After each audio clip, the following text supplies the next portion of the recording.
يا صباح الخير، انا سمر ودي قناتي. النهارده ان شاء الله هنعمل مع بعض حلا بارد بدون فرن. الحلا اللذيذ ده وهو البطاطا بس بطريقه مختلفه خالص، بطريقه جديده تخليكي تنسي اي طريقه تانية بمكون واحد بس. تابعيني لاخر الفيديو عشان تعرفي ايه هو المكون ده وازاي البطاطا هتطلع بالحلاوه دي. يلا نبدا وصفتنا ونقول بسم الله ونشوف مقاديرنا ايه. معايا حبايتين من البطاطا كبار، هقطعهم حلق. غسلتهم وقشرتهم واقطعهم حلق. البطاطا دي هتخليكي تنسي اي طريقة تانية للبطاطا، لا مسلوقة ولا مشوية ولا بشاميل ولا اي حاجة خالص. طريقة تحفة، بس تابعيني لاخر الفيديو وانت تعرفي. زي ما انت شايفة كده قطعت البطاطا وحطيتها في الحلة.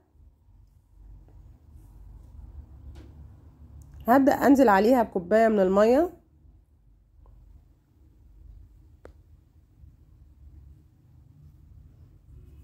وهنزل كمان بمعلقة سكر كبيرة. احنا مش هنحط اكتر من معلقة سكر لان البطاطا كده كده مسكرة. لو انت عايزة تزودي سكر براحتك. هقلب كل المكونات كده مع بعض، بعدين هرفعهم على النار لغاية البطاطا ما تتسلق خالص، يعني تتهري كده معانا. بعد ما استوت البطاطا كده هبدأ اجيب الهاند بلندر بقى، وهبدأ انزل اهرسها كده، اهرسها كويس جدا لغاية ما تبقى بوريه معايا. اهرسها لغاية ما تبقى بوريه. الوصفة دي رائعة وجميلة، هتخليكي يعني ما تعمليش البطاطا بطريقة غيرها بعد كده. تابعيني بس لاخر الفيديو وانت هتعرفي الطريقة كويس. البطاطا هنا بقت بوريه كده معايا. جبت كوبايتين من اللبن البارد هنزل بيهم على البطاطا.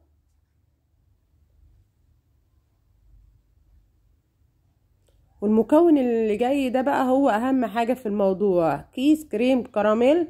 هو ده اللي هيودي البطاطا وينقلها نقلة تانية خالص، هيبقى ليها طعم مختلف ومذاق كده مختلف خالص. وهنزل بنقطتين من الفانيليا، يبقى اللي هيخلي البطاطا مختلفة هو كيس الكريم كراميل. هبدأ بقى اضرب كل المكونات دي مع بعض لغاية ما تتجانس كده ويبقى خليط واحد. وصفة رائعة والله، جميلة جدا، وهتبهري ضيوفك بيها واولادك كمان هيحبوها. رائعة رائعة بصراحة يعني، واللي هيدوقها مش هيعرف ان هي بطاطا اصلا. بعد ما ضربتهم كويس جدا زي ما انتم شايفين اختلطت كل المكونات مع بعض، هرفعهم على النار يغلوا لمدة دقيقتين وبعد كده اعينهم من على النار. هو ده القوام اللي انا محتاجاه في البطاطا.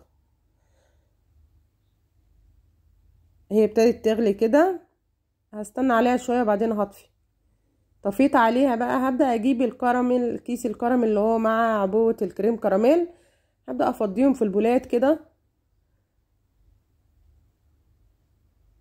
بقول لكم طعمها مختلف خالص، مش هتعرفي ان هي بطاطا، او اي ضيف جاي عندك مش هيعرف ان هي بطاطا. هتبهري ضيوفك بصراحة، اولادك كمان هيحبوها جدا. وغير الطرق التقليدية اللي احنا بنعملها بيها بقى، اعملي الطريقة دي وانسي اي طريقة تانية، صدقيني جربيها وهتعجبك ان شاء الله.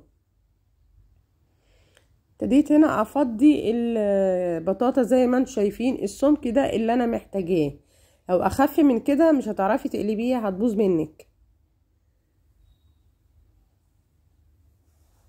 ابتديت املى اول بولة كده. بصوا جميلة ازاي، ولونها جميل قوي كمان. بصراحة اختراع يا كوتش يعني. هكمل بقية البولة كده.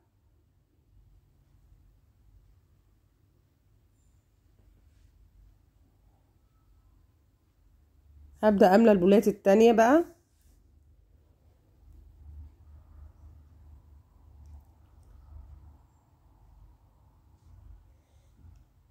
ملينا البولة التانية كده. وكده مليت انا الثلاث بولات. خلاص هسيبهم يبردوا شوية بعدين احطهم في التلاجة من 2 ل3 ساعات لغاية ما يتماسكوا مع بعض. تعرفي ازاي ان هي البطاطا كده اتمسكت؟ لما تحسي ان هي فرغت من الجناب كده من حوالين البولة، يعني تحس ان البطاطا اتعزلت لوحديها.